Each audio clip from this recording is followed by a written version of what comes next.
I love you.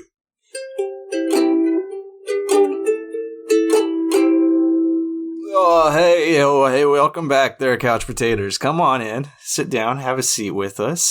Today we're talking two films that are going to show truly to all of you how much of a critic I am and how little I connect with all of you lovely audience members out there. How little? I am the Green Traveler, not to be confused with the Green Knight, from Gorsh.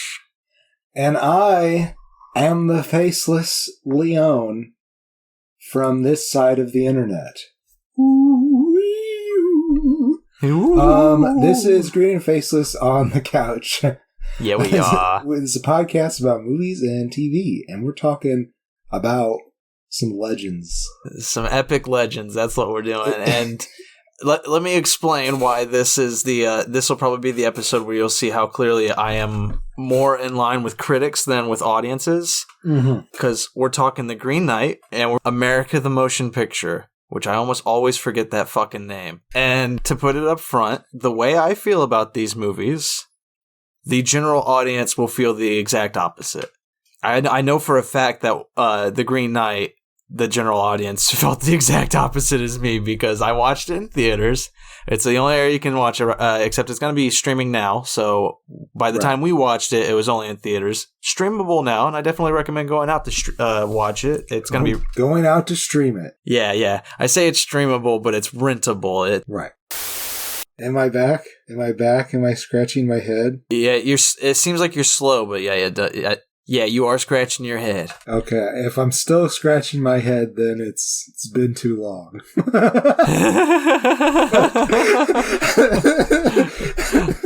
Ladies and gentlemen, we're having technical difficulties as always. As always. But hey, if you visit patreon.com/greenandfaceless, maybe you can help us out, and we won't eventually, if we get enough of you, to, as some say, buy us some coffees once a month, then that would be really helpful for us. And you get to vote on a monthly episode called The Potato Pit. Yeah. But yeah, we are hoping to get better equipment, maybe get in the same room. Or at the very least, if we get locked down again, at the very least get beautiful internet so we can beautiful internet. Perfect. We're both running on like mid-tier Midwestern emptiness. Oh shit. Yeah, it's rentable out there. It is. Yeah, it's technically streamable, but you had to pay like $20 for it. I think it's worth the price. I don't know if the general audience would. If you're a huge King Arthur fan, I don't know why I'm giving my closing statement up front, but if you're a huge King Arthur fan, you'll definitely love The Green Knight. Yeah, you gotta check it out. And I think I would rather talk Green Knight first if you're okay with that. Yeah, no, I'm totally good with that. Get the energy high. I'm so excited to hear what you have to say about America the Motion Picture that I can wait. I'm also very excited to talk The Green Knight. So yeah, if you love hearing me shit about films, just wait. This episode will be worth it. It will be. It will totally be. I hope so. I hope my rant and rave is perfect for you. But with The Green Knight, I know that my opinion's differing because when the credits rolled, I stood up from my seat in the theater. I was like, fuck yeah, that was great. And I turned around and I saw nothing but confused faces. And everybody, there were some people who looked visibly angry. There were some people who were just scratching their heads, actually scratching their heads, not just looking confused, but they were sitting there what the fuck? And then as I was leaving, I heard one of the people that was in the theater with me say, I just don't get it. What does it mean? What do you mean, what does it mean? It's a coming of age tale. All it means is that he discovered what it meant to be chivalrous. It's about integrity is really what it boils down to. It's one of my favorite of the romance night tales or whatever they call them. Mm-hmm. Nobody knows who wrote this tale. It's been around for so long. In fact, originally it didn't even have a title. This movie has so much loyalty to that story, while at the same time has some really wild differences that really make the film its own story. Yeah, the main one being like Gawain himself. I mean, they I think they pronounced it Gawain. Gawain, right? Like it's almost, you almost have like an Gawain. R. The guy who played Arthur had a major R with it. Hey, now he wasn't Arthur. He was the king. Oh, he's king. They were very careful. But Sean Harris, I think I loved his accent in it. His accent was the best for me. I thought was he the king? Yeah, he was the king. Yeah, he was great. I really loved him. He plays like. He's obviously is King Arthur, but they credited him as the king, and he plays him towards the end of his life. There's a challenge. The Green Knight shows up and makes a challenge on Christmas. On Christmas, that's right. I mean, there's so much more to it, but like he plays an older king, and that's why he doesn't accept the challenge himself. You know, that because he plays this older version of King Arthur. Again, the biggest difference of the story, though, as I was saying, is Gawain. He accepts the challenge in King Arthur's stead. And in this movie, it's more to find a story. It's been a long time since I've watched it. It's been a couple weeks. He sees all of these knights about him who have these legendary tales, and they're all just huge icons. And this is his chance, and in a way. There's a lot more to it with his mom, who they also change, because it's not I'm going to get the names wrong. It's not Morgana Le Fay who does the curse to make the Green Knight story take effect. It's his mom. I don't remember her name. Yeah, they did. Morgause? Well, they don't. It looks like they just credit her as mother, but I can't remember. But anyways, he did. It is the king's sister. So he had a couple sisters in the lore. But and I think sometimes Morgan Le Fay is his sister, or they morph those characters together in some tales. Yeah, but I'm just saying in the original as in like the first written Green Knight tale, right? It's Morgana Le Fay who does the Green Knight story, who sets who makes everything take place. Right, she's the hag in the castle. Exactly, and in this, it's not Morgana, it's his mother, right? Which was interesting. You know, I think they just kind of cut some superfluous details they didn't need in that area. But I've mentioned so many times that I keep forgetting to say it. The what makes Gawain different, though, is in the story, he is like the epitome of chivalry. Exactly, yeah. And in the movie, he is not. He learns chivalry on the journey. That's his coming of age. Is like he sees all these different steps, all these different events. Yeah. And that's what makes him more chivalrous. In fact, in this movie, he's not even a knight yet. In the story, he's one of the knights of the Round Table. But in the movie, he hasn't even gotten to that point yet, but he's kind of a shoo-in because he's a nephew to the king. The thing that really I liked about Sean Harris's King is that he decided that he wanted to get to know Gawain. So he sits him down and asks for his story, and he doesn't have any. And so now this becomes his story. It all sets it up. So I kind of watched the movie, and this might be a bit of a spoiler, that the king was in on it with his mother to make this story happen. Right. It definitely felt less like the king being hoodwinked by by a hag in the castle. Exactly as you said, like it was him helping Gawain find his story. And that's kind of like the whole thing is like it's set up to make you think that there is evil intent behind everything, but at the same time you just don't know if that's true because you don't know anybody's motivations. Right. And I love that. This is just Gawain's story. You know, whenever he is having a conversation, all of the background is muddled out. You don't hear the knights having story. You don't hear them talking. You just hear what Gawain is focused on because it's his tale, and we don't know anyone else's motivations. And I fucking love that about this movie. David Lowery's the director.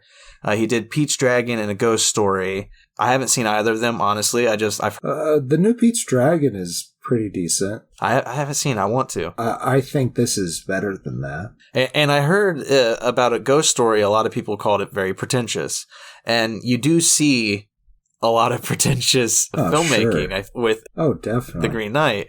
Yeah, it's very much like a high art film, but you can tell it's just made with so much passion. Like it's just so good. And I think that maybe we should talk about the challenge. What exactly the challenge is. The Green Knight bursts in. This is very similar to the tale. In fact, this is almost verbatim for the tale. He bursts in. The knights all like get up to defend the king, and the king's like, put your weapons away. He doesn't want to kill anybody on Christmas. He's not. He also shows that he's not there to hurt anybody. The Green Knight. And the challenge is for one of the people in the room. I don't know if it's directed at King Arthur in the story, but he actually volunteers. King Arthur does to take up the challenge. But Gawain or Gawain. Gawain. Though our modern interpretation is Gawain, right? I'm getting confused on it. I really like Gawain, I have to say. Anyhow, Gawain steps in and takes the challenge. The challenge being, they can take any strike as hard as they can, one strike free against the Green Knight, but they have to come to the Green Chapel and let him repay that strike 1 year from that day. And he gives Gawain his head and without flinching allows Gawain to decapitate him. But because he's a fey creature or whatever, his head just rolls off and he picks it up and puts it right back on and says, see you in a year. Yeah, and then laughs like the headless horseman of Sleepy Hollow. He laughs like that right in offset. Oh my god, it was so funny. I loved it. Yeah, it's like, gotcha! And then it just took off. It was great. And it's like, I don't know. I always felt like when I read this story that moment was actually where the lesson was. It's like, he asked you to make a strike against you, and he would repay the strike. You could have just poked him in the fucking shoulder. What the fuck? You could have just slapped him on the butt. Yeah. You could have done fucking anything. Cut his ear off. Like, I mean, if you wanted to feel like more real, more honorable. Yeah, he was presented this opportunity. If he didn't strike him dead, then like, I guess in that time, what kind of man was he if he didn't take that opportunity to strike down his enemy? Could be. I guess. But I also want to talk about the beauty of the Green Knight, because his costume design, like his character design, as you say, he's a fey creature. He's very like, he looks like a tree person kind of, he's got that gnarled skin. Oh, it looked so good. Like, great design work on him. Like, fucking brilliant. Some people out there will know what I'm talking about, but the old pagan god, the Green Man, that if you see images of him, that's what he looked like. But it definitely had its own particular flavor. If you mix that with Groot a little bit, definitely looks like Ralph Ineson, the man who plays the Green Knight. And speaking of, Dev Patel is Gawain, and I love Dev Patel. I love Dev Patel, but this was my favorite performance by him of everything I've seen. Like, I loved his performance as Gawain. It was so good.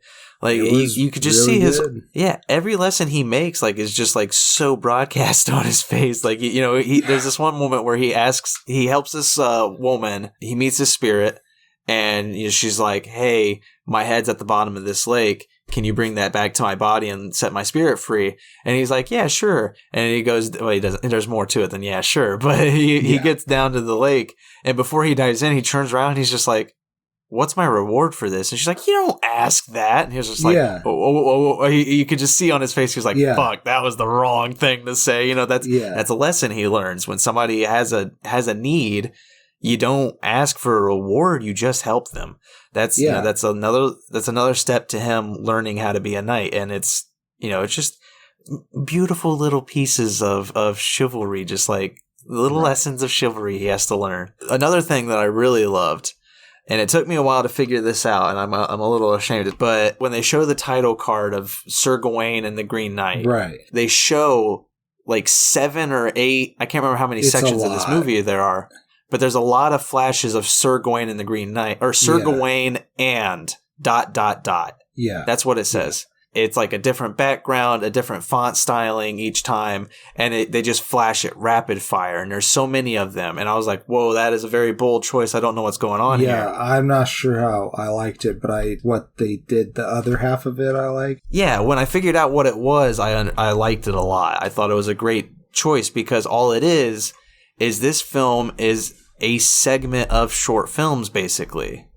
There's so many different segments to this film, different chapters, if you will, and each chapter has another intro that is ... the title of the chapter. So each chapter is technically titled Sir Gawain and the Talking Fox, or Sir Gawain and the Green Knight at the very end. Yeah. I love that decision. Like, when I figured it out what it was, which again was around the third or fourth chapter title card, and I was like, oh, that's why they flashed so many of those at the beginning. And I was like, man, I wish I had counted those so I knew how much I have left.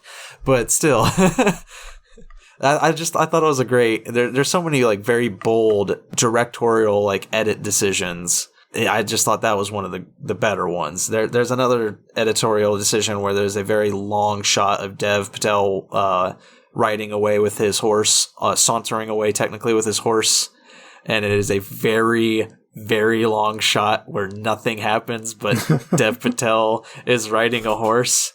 And that one, I was just like, all right, you might be able to cut this shot. Like, I don't get anything from it. But that's just one of those pretentious filmmaking decisions where it's like, I want a really long shot. I've directed some short films. I've done some really long shots that didn't need to be long shots. But oh, definitely. But, that's because you get drawn in. It's like, there's got to be one. There's got to be one. There's got to be. Just the least. Even if it's just my character running off into the forest for 20 seconds. I really feel like we could probably really do a deep dive on this movie, to be perfectly honest. But I do think maybe for this episode, we should leave some for them. But I really am aching to talk about the ending. Yeah. So, do you think we should put up a spoiler wall? Yeah, I do. Let's put up a very quick spoiler wall so we could talk the ending. Hear ye. To avoid spoilers, go to 29:45. What? It is up, and so let us talk it. We begin. All right. So, the ending of The Green Knight.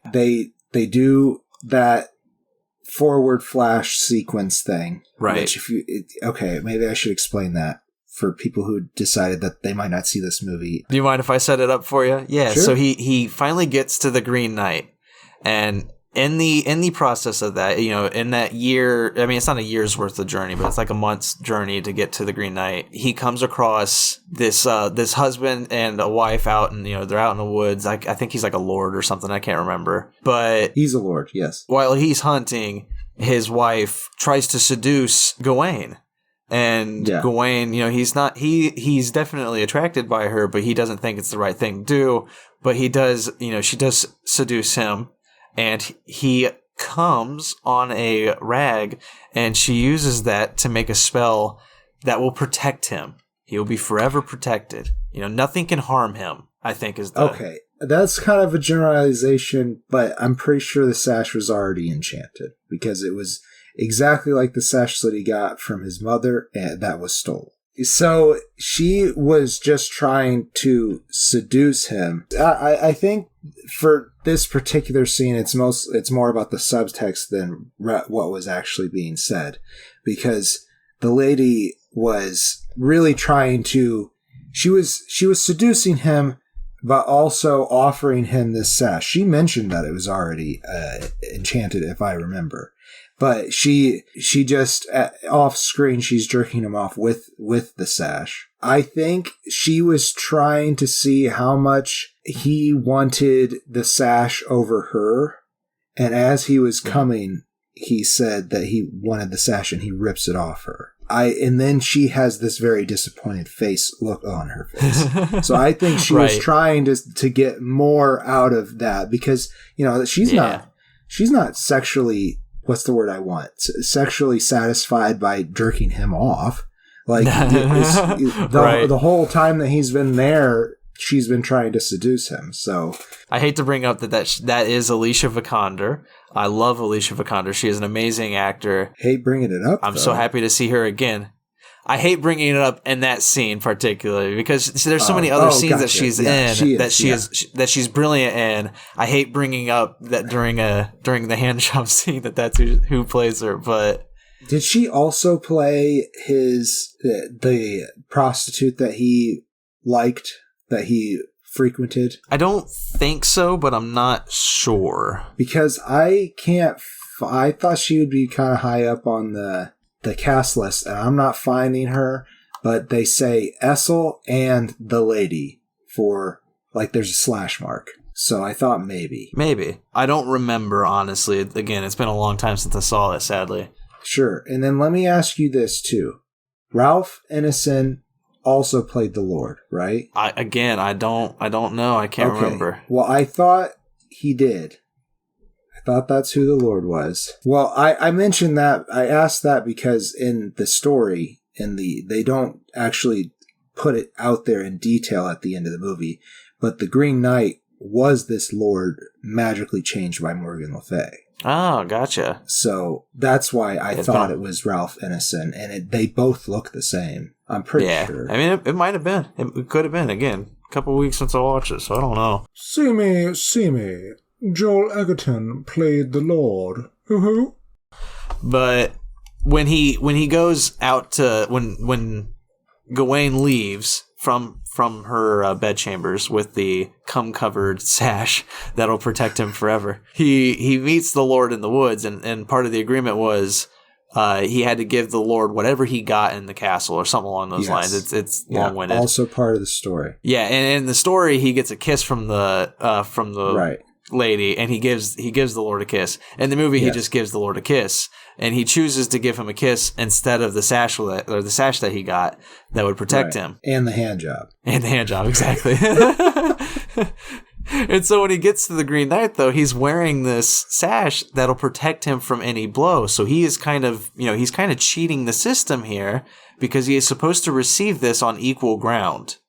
Yeah. And so when he kneels to accept the equal blow, he's kind of cheating the system, and that sets up the ending that you were going to talk about. So, okay, and just before further setup, the original tale, very similar with the lady does give him an enchanted sash, but this is the first introduction of the enchanted sash. And it's also takes place over three periods of hunting. The first one, she gives him a kiss, he gives him a kiss. Second one, I don't think that it was just 2 kisses. And then the third one, she gives him 3 kisses and the sash. And he gives him all the kisses, but he keeps the sash. And I don't remember if the line that the Lord says in this movie is in the story, but he says, "Are you sure there's nothing else that you're supposed to give me?"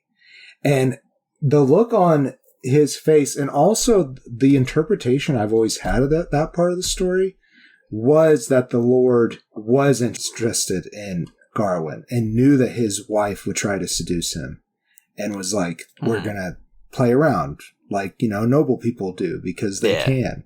But okay, the ending. So he flinches.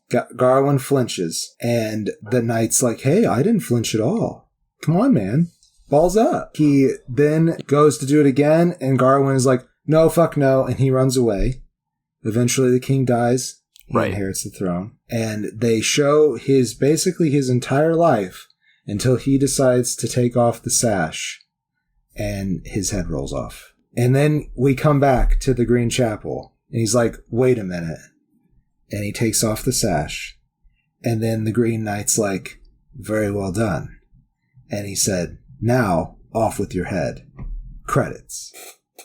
That's the end of the fucking movie. He says, "Now off with your head," and then with 2 fingers hits him on the neck, and that's the credits. Okay, I don't think I saw the hand. Because I was going to complain about it. Because I was like, that is not satisfactory to me. Yeah, I don't know if he actually gets his head cut off or if that's all the Green Knight was going to do. Because I don't even know if he hits it for me. If that, you don't know if you actually saw that?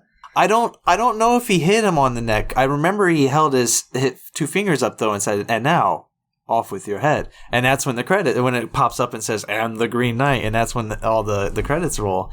And I just loved it. I thought it was great because earlier in the movie, there's a moment where Gawain is tied up by some bandits. They rob him, they tie him up, they leave him gagged, and there is a very slow pan from a bound and gagged Gawain, and it just circles around the environment that he's in. And you see the bandits running off in the distance, you see the forest around him, leaves start blowing around, and you get this feeling of change. And by the time the camera pans back to Gawain, it's a bound and gagged skeleton. So much time has passed that he is dead. And then the camera goes all the way back around, and when it comes back, it is Gawain again, alive. Yeah. And he's seen his future if he doesn't act and free himself. Yeah. And so he crawls forward and frees himself. And so I enjoyed the Flash. I enjoyed both of those elements of his imagination, really. I thought that those were both brilliantly added into the story. What gets me... I'm sorry, you go ahead and finish your point. Yeah, because what I was saying was when that scene was happening, the audience around me, I could hear and feel them getting more angry as that final flash through his life. If he had run away from the Green Knight, that ending was going on, they were all getting mad. I could feel it because he showed cowardice. He ran away. They wanted to see him get hit or what was going to happen. And he had run away and became king and everything was shit. And they're like, this is a terrible fucking ending. Me, I was sitting there and remembering that panning scene where you saw his skeleton and we pan back around and you see that he's like, fuck, I have to act. I can't die right here. And so I knew it was going to come back. Right. For me too, I had forgotten the skeleton scene at that point.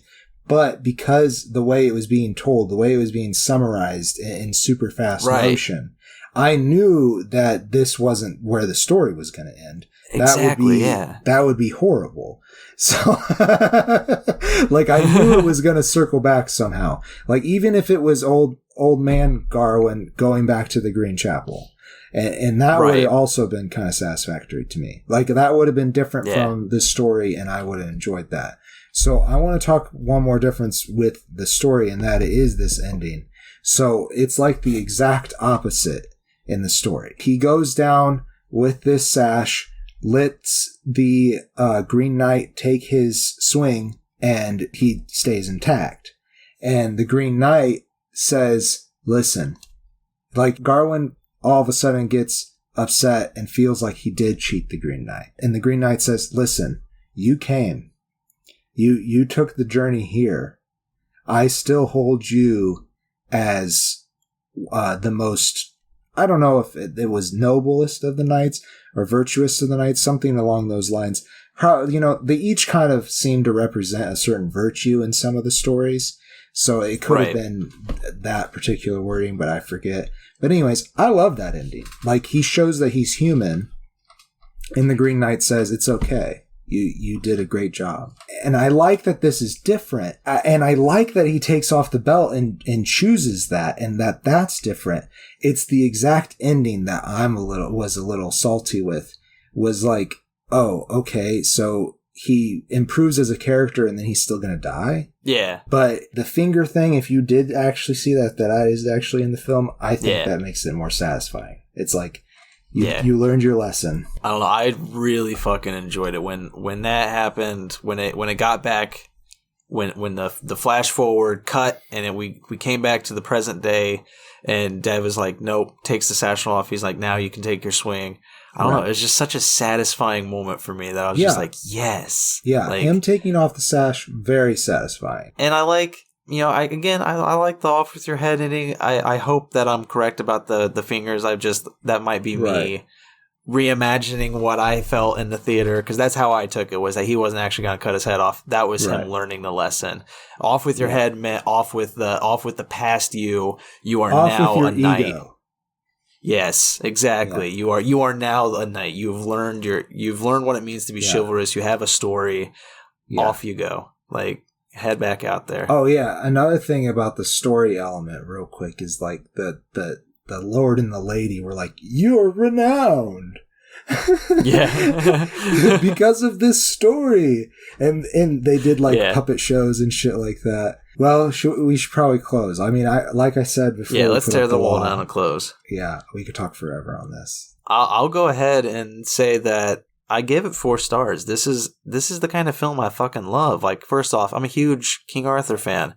I love King Arthur. And yes, this isn't as loyal, or this isn't like incredibly loyal to the original story.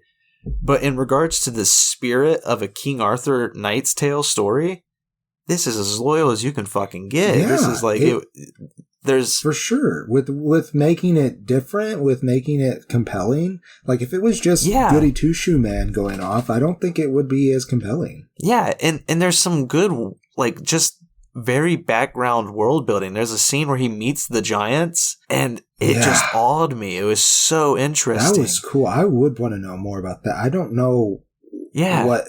I do feel like that woman, the lady, and the prostitute that wanted to become his lady were the same. I think they were all Alicia Vikander. I'm not sure. Yeah, maybe.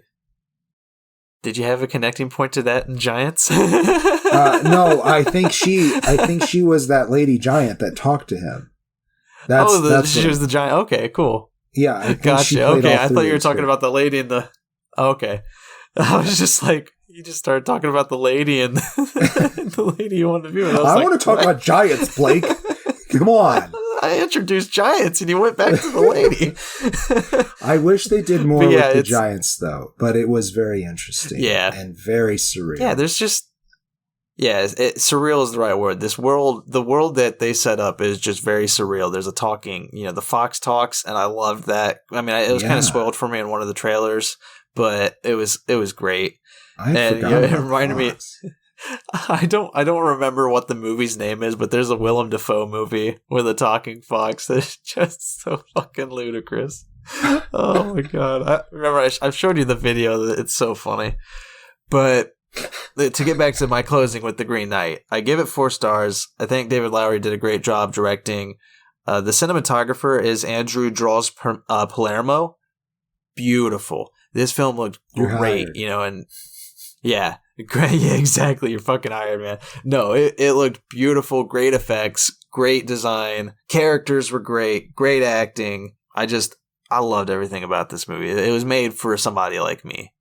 So, 4 stars. I agree. It was 100% made for someone like me. I loved it from the beginning up to that last moment that I kind of complained about behind the wall. And the way that you describe it, your experience seemed a little bit different. And I'm repeating myself.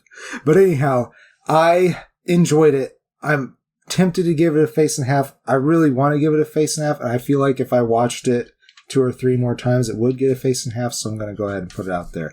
I was just a little irked by the ending. I thought it was... So and the thing is, like, I feel a little hypocritical even by saying that, because I've written stories that kind of end on that note, like almost a punchline kind of thing. And I've had people say, "Hey, that's super unsatisfying." And now being on the audience side of it, I'm with that. I felt like it needed just a couple lines more. I would have been more satisfied. Yeah, it only works with Stephen King horror tales. That's typically how he ends a lot of his horror horror novels with like a horror zine, a one-liner that's just like, ooh, it gets under your skin. But it works with horror because, again, it gets under your skin. It makes you think about, fuck, what happens to the character in that very last moment? Like, are they dead? Did they get out of there? Fuck. Shit. If Steven stopped talking about it, they're most certainly dead. Like every single Goosebumps ever? Yeah, exactly. Speaking of Goosebumps, America, the motion picture. Oh, God. That was terrible segue. It doesn't give it. If it gives me anything, it gives me goosebumps of like vomit, like constantly vomiting. Yeah, no, they're not good goosebumps. I'm to give it its credit. I had some pretty decent laughs. I thought the absurdity got to me definitely, and I think that there's a lot of people out there that are going to love this movie. I do have one problem with it, And that's it.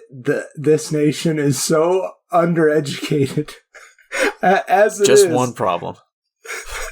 My major problem with it is that the undereducation of your audience, this is not going to help them. This isn't going to make much. Yeah, I don't recommend anyone go see this film for that reason alone, because they don't do a good enough job of broadcasting how fucking absurd it is. No, yeah, that the idiots who don't know proper history, they'll watch this and be like, "Yeah, this is just an absurd take on actual history." Yeah, no, it's so fucking skewed. It is just they just pick and choose good things and just toss it all in there and just put it in a giant fucking meat grinder. Yeah, it's should I? And here's the sad thing too. Plot? I didn't. Yeah, you should. But like the sad thing, before you do that, the sad thing is, I didn't know anything about this. You mentioned wanting to watch it. You said, "Hey, we should tag this on with a movie somewhere." And I said, "Yeah, sure." I didn't watch a trailer. I didn't look up anything about this. I was surprised. The only thing I saw was before I hit play. I saw it was directed by Matt Thompson, who is he I don't remember exactly his role on Archer, but he was a writer and executive producer on Archer, the TV show, which I love. Great humor, great show. Went on a little too long, if you ask me. I haven't watched the last few seasons, but it was good. It was a very fun and hilarious animation show. And so I was like, okay, Matt Thomas, this is his directorial debut. I'm like, oh, this is interesting. I'm excited to see what happens. And within the first 5 minutes, I thought, okay, this is absurd. I can get behind this. Yeah. And after 5 more minutes, I was like, when the fuck is this going to end? I'm done with this already, because it kind of plays like a Family Guy. What are they called? Their reference. Their jokes? shout outs. Reference jokes. Thank you. Yeah, it's like a Family Guy reference joke where it's like they do some weird just cut pan to something else, and you're at a different scene and you have this little reference and it just lasts like 30 seconds and you get a little like, "Huh, that was funny" out of it.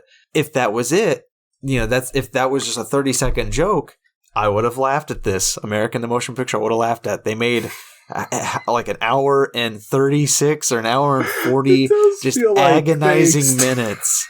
Extended a Family Guy joke. Like okay.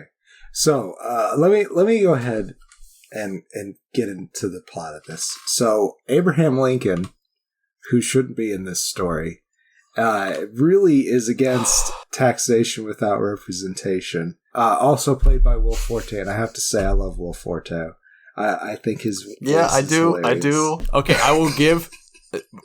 I will give this movie one great compliment. The voice acting was brilliant. It's phenomenal. It is. That is the one compliment I will give this movie. Great voice acting from everybody around. That's it. That's all this movie's getting from me. So he pals around with meathead George Washington, Channing Tatum, and then he gets murdered by Benedict Arnold, the werewolf, played by Andy Samberg. And then George becomes the leader. Yeah, let's say that again though. Benedict Arnold, the biggest traitor in American history, is a werewolf. Yes, and they also accredit him with killing Abraham Lincoln, who wasn't born yet. And at the Ford Theater, and I love like the product placement with some of this shit. Like the Ford Theater has like the old Ford Mustang thing. It's hilarious.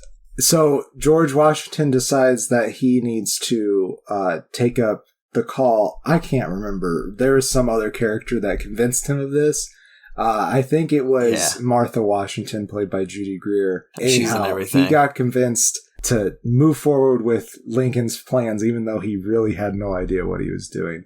So he gathers Samuel Adams, played by Jason Mantzoukas, Paul Revere, played by Bobby Moynihan, and also Thomas Edison, played by Olivia Munn. So yes, Thomas Edison is female in this, and also born way earlier than they're supposed to be. Yeah, I kind of liked female Thomas Edison. I thought that was a funny choice. Yeah. You know, I was like, yeah, all right, okay, I'm okay with this. That was yeah. And again, and Thomas Edison is Asian in this as well. And there are some racist jokes around that. But it's all to set up this joke at the end of the movie where Samuel Adams gets to say, look, I'm not racist anymore. And that did make me laugh, but I don't think I've laughed in a way that they wanted me to laugh. Or maybe I did. You know, they're comedians. They don't. Yeah, I think I rolled my eyes so hard I set my right eye out of focus, out of line for the next 3 days. It hurts you. This movie hurts you. Yeah, this movie really hurt me. I don't want to forget Geronimo, and he was called Blacksmith throughout the movie, but he is John Henry, played by Raul Max Trujillo.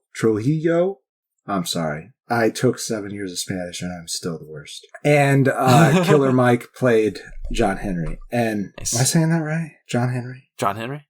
I think so. Paul Bunyan was also in this movie, and I get their names mixed up. But he was only in at the battle scene at the end, and watching him and Babe go through, oh my god, it's just so fucking ridiculous. That's the basic plot. I'm not gonna go further into the plot. I watched America the Motion Picture not that many days ago. It was really recent compared to The Green Knight. And The Green Knight has stuck with me. I remember so much about it. I've been thinking about it, not every day. I'm not a weirdo, but I have been. There have been occasions where I've stopped and think about oh yeah, I forgot about this part of The Green Knight. Oh yeah, it's so beautiful. With American the Motion Picture, I don't even remember the plot. I don't. I watched it all. It's a very loose plot. The plot is, if you're going to put it out in goals and whatever, is that they're going to try to have the revolution. And in order to make that happen, they just throw out flyers to people. And then they fight against King James, who wasn't even king at the time. Played by Simon Pegg. That was another thing that irritated me. Again, I know people are going to hear this and they're going to be like, Greg, it's obviously just absurdist. Just accept it, turn your brain off, and just laugh. I know people can do that.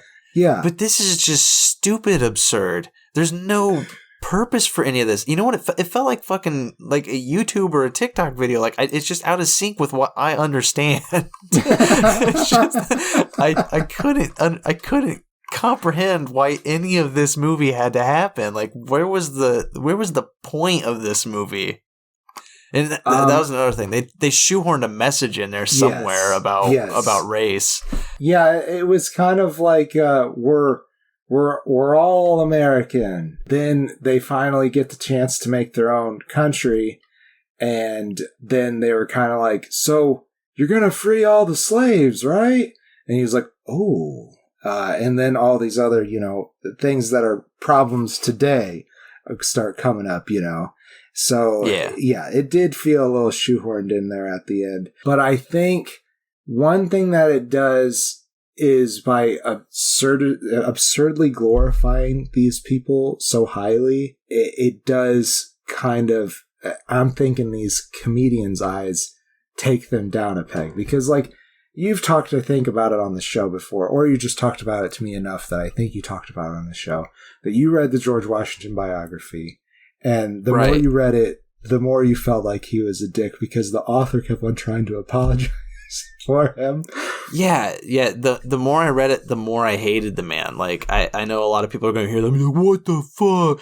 Okay, look at his fucking battle record. He did 2 great things in the revolution. The one thing I will give him is he created an army out of farmers. Right. Yeah.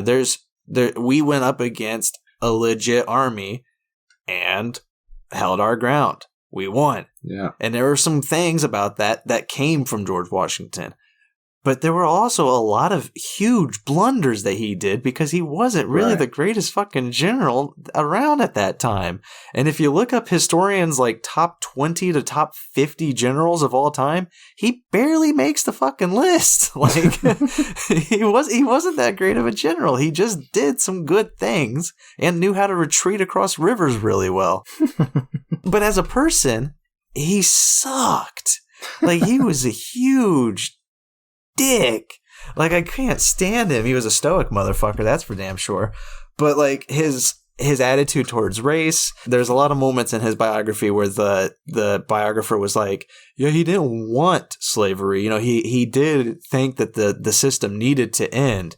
He just didn't want to do it and wanted to see the future country do it. He wanted that to be a future problem solved by other generations. Yeah. Because he didn't know how to live without slavery, and he also benefited financially from it. Yeah. That doesn't make him a good person. Don't apologize for him for that. Like, yeah, it made me mad that the biographer so many times went out of his way to say how George Washington didn't like the system of slavery. If he didn't like the system of slavery, he would have fucking done something about it. He was George fucking Washington. People loved him back then. He had enemies, of course, in America, but like for the most part, especially after the Revolutionary War, the American people were like, fucking yeah, he's amazing. Right. Well, he's got a fucking platform. Why doesn't he do something about it? The abolitionists at the time did have quite a bit of traction or friction rather against the Southern. I think they. Oh yeah. I don't know at what point they became the Southern. I think at that point it was the Federalists and the Anti-Federalists. Is that right? No. Yeah. This movie just really made me mad because it was glorifying. You know, it makes him look like a dumbass. Like he's kind of just like a goofy motherfucker. But like the problem is, there are a huge portion of this country that are stupid enough that they'll watch that and be like, fuck yeah, Washington. Like, yeah, that's him, right? Yeah, and he drinks beer. Yeah, he drank beer, and Lincoln was his brother, and they loved each other, and like, yeah. And don't believe what your freaking elementary school education tells you about fucking Washington. Like, actually look into it. There's way more to it than the crossing of the Delaware and the winnings of the Revolutionary.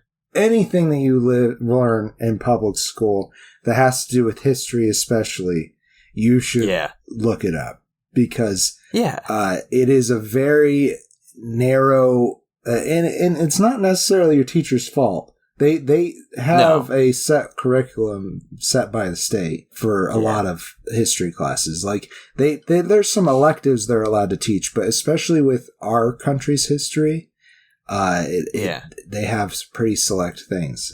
It is a little propagandized, guys, and you know, I'm not anti-American. I'm not going to sit here and say that I'm patriotic because I'm not really either. But I feel very privileged to live in this country, especially because I happen to be white and male, and that is unfortunate that that's how it works here. But I like what you're saying too, because that's the problem is when you attack the system like that, people think it's unpatriotic and it's wrong. Yeah. No.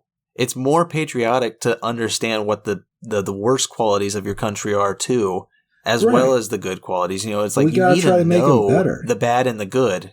Exactly.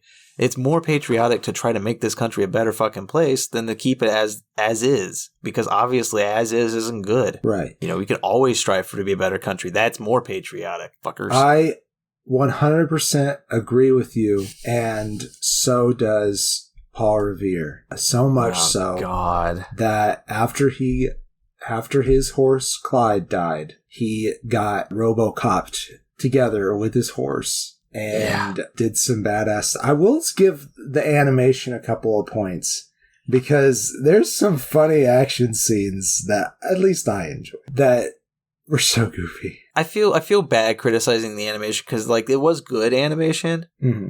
But for a lot of the action, it felt very swift.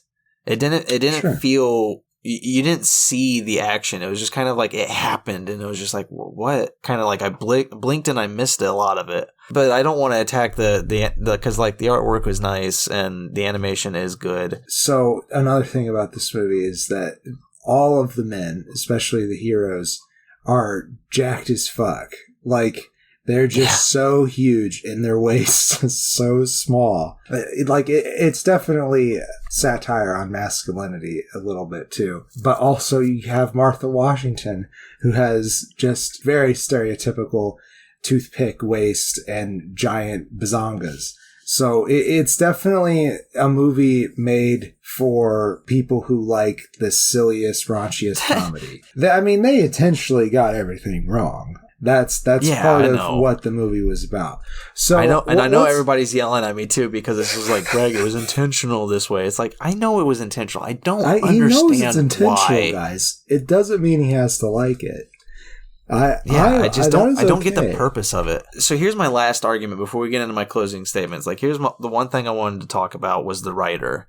It's written by Dave Callahan, not Callahan, Callahan. We've talked about him before because here is a list of the films I know him for. And here's why I'm a little worried about his future too, because this is one of the few that he's just wrote by himself that I recognized. He might have wrote The Expendables. There was a lawsuit because there was another company, so the way with the industry is, most often bigger projects get rewritten a lot. So somebody will write it, somebody else will take that, rewrite it, and then I'll keep going down the line and more people will rewrite it. And, you'll get like the Disney films we have like 6 or 7 writers because they've tried to make this as perfect as possible and it looks ridiculous. And this is what he kind of specializes in, it seems like. But he apparently wrote a script of The Expendables, and he claimed credit for it, or somebody gave him credit for it. And apparently he wasn't the one that the final film was actually based off of. I didn't research it enough. There was just a lawsuit over it. Maybe he wrote The Expendables film. I don't remember. Maybe. Another thing he wrote. It's arguable. He wrote the story for Godzilla, the Blake Edwards, the old 2014 one. So he wrote the story where, Godzilla is not seen until like the last 20 minutes. He was the rewrite, or one of the rewrites, for Ant-Man. Originally, that was Edgar Wright. And if any of you follow me, if you followed my blog posts before we started this podcast, I was not a fan of the Ant-Man film. It wasn't bad. But the things that made me happiest with that film were the scenes that were very clearly written by Edgar Wright. But he got rushed off the film because he had creative differences with the producers. They wanted him to tell a specific story and do specific things, and he wanted to have full fucking control, and they didn't give it to him. And he was apparently one of the rewrites for that. A lot of my issues with it was the writing of it didn't feel that great. There were some really bad comedy moments. I don't want to blame him. I'm sure I had other rewriters. Who knows? He also wrote Zombieland Double Tap, the second Zombieland film. I never saw it, so I can't say. I didn't hate that one, but I was bored as fuck with it. There wasn't a lot to it. It kind of seemed like we're rehashing Zombieland. Yeah, like there's more to it. There's a little bit of like try to add story. I didn't laugh as much as the first one, and found it quite boring, honestly. Another one that he wrote. And this is where we talked about him previously on the show. Wonder Woman 84. He wrote that alongside Patty Jenkins and Jeff Johns. He was one of those writers on there. And also Mortal Kombat with Greg Russo. Now, we enjoyed Mortal Kombat, but we didn't enjoy the writing of Mortal Kombat because But the writing didn't need to be good on Mortal Kombat. That was the perfect kind of franchise for him. Well, yeah. So, I had no expectations for Mortal Kombat. So, I felt like what they gave me was pretty good. Secret review of Mortal Kombat. And all those other films that Greeny just mentioned. But he has, I can't remember what other film, but there are 2 films coming up that I was excited to see. Did he write Lamb? No, he did not write Lamb. Although, God, it would be hilarious if that was in his repertoire. Ladies and gentlemen, check out the trailer for Lamb and have yourself a very interesting 2 minutes. It's genius. I started just cracking up when I saw that in the theaters. Yeah, I did too. It was so good.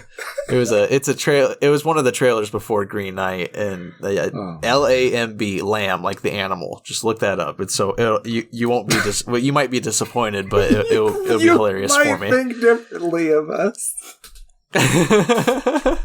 But I'm worried though, because there were 2 films that were coming up that I was excited for, but then I saw that Dave Callahan's name was attached to him. He's attached to Shang-Chi, which apparently we've been saying that wrong. Apparently it's pronounced Shang-Chi. Again, I don't think he was the sole writer. I think it was just another like rewrite situation maybe. But he's also attached to Into the Spider-Verse 2. So a little worried because of his repertoire. I haven't really apparently liked Dave Callahan. He hasn't really stuck out for me as his films in regards for his writing, but who knows? Maybe he's got a turnaround. But to go into my closing state with America, the motion picture, I fucking hated it. I really hated it. 1 star. That's the worst grade I've given any movie this year. 1 star. Just no purpose. Like, okay, I get wanting to be absurd. That's fine. At the very beginning, they put based on true American history or whatever. It said based on actual history. That's what it said. Guess what? Even though I know it's absurd and it doesn't need to do this, I think it would have been funnier if they had slapped on a loosely at the beginning of that. Loosely based on true history. Like, again, I know that it's absurd and I know what its intentions were. But there are actual idiots out there who won't get that, and you're not helping the situation because those idiots are becoming the majority with every single day. I know what would have made it better for you then, is if it said, based on actual history, and then a title faded in that said loosely, and then another title that faded in says, okay, very loosely. Because that would have made me laugh. Yeah, and another title fades in. It's just like, all right, who the fuck are we kidding? This is not at all based on history. Yeah, I don't recommend this. Again, 1 star. The only thing I enjoyed about it was the voice acting. I thought the comedy was just not at all for me. It was just too. I can deal with absurd comedy. I love absurd comedy. But there was no point behind this. There was no purpose for it. And, again, there is that they shoehorned a message in, but it hadn't at all been a theme in any way. Like the only theme of it was the racist jokes they've been making through Samuel Adams throughout the whole film. They just made the racist jokes part of the message, which was weird. I could not stand it. And with all the big names attached to this, I guess it made them laugh. But for the most part, I feel like their agents should have looked at this and been like, maybe don't join this project. Maybe we don't need this right now. I just don't know. I'm sure that there's people out there that are going to love this, though. Yeah, so many of them. I don't recommend it to your average viewer. They're the ones who probably get more of a kick out of it, though. But I for the very reason that it's just horribly inaccurate, and yes, that's the point. We understand that's the point. We've said it 1,000 times. But I think that can honestly be dangerous. Like we've already, we're kind of at a point in our country in particular where misinformation has become the norm. And people they'll latch on to who knows what, because they're like, okay, that's contrary to what I've been told my entire life.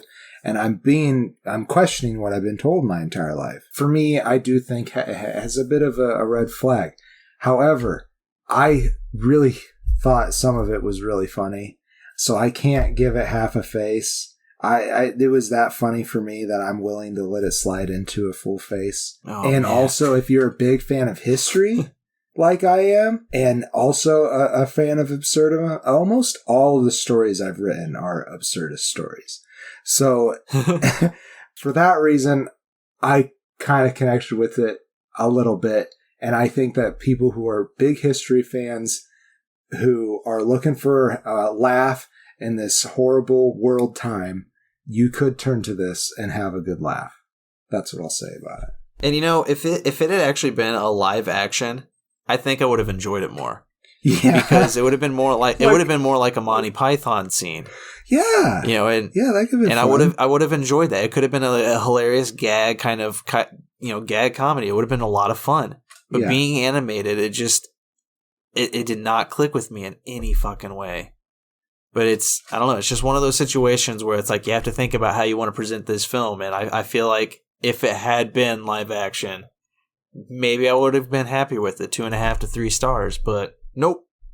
Garbage. I'm going to tell you guys, okay, here's the story. We watched both of these movies quite some time ago. Yeah. We have been struggling to get to talk about these movies. It has been mostly on my end. And then we finally sit down and record this fucker.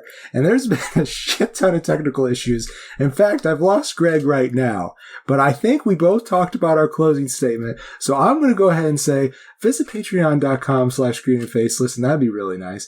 And yeah, I'm the Green Traveler. No, I'm not. He is. Are you? I'm the Faceless Leo. What the heck? You're just taking me away from it, man. Now I have no face. Now you have no face and no home. Safe travels and good nights. You have usurped me, sir. We didn't even declare a winner. Oh, we didn't declare a winner. Okay, I got him back. So we'll just edit it so that that's the ending. Okay, the Green Knight wins. I mean. Yeah, the Green Knight obviously wins. Yeah. Oh, shit. Safe travels and good night. Green and Faceless on the Couch is a proud production of Fiction Works 19. If you like the show, please show your support by rating and reviewing us on Apple Podcasts. Like, follow, subscribe, wherever you might listen. We also now have a Patreon account. If you feel so inclined to support us in a financial manner, please become a patron by visiting patreon.com/greenandfaceless.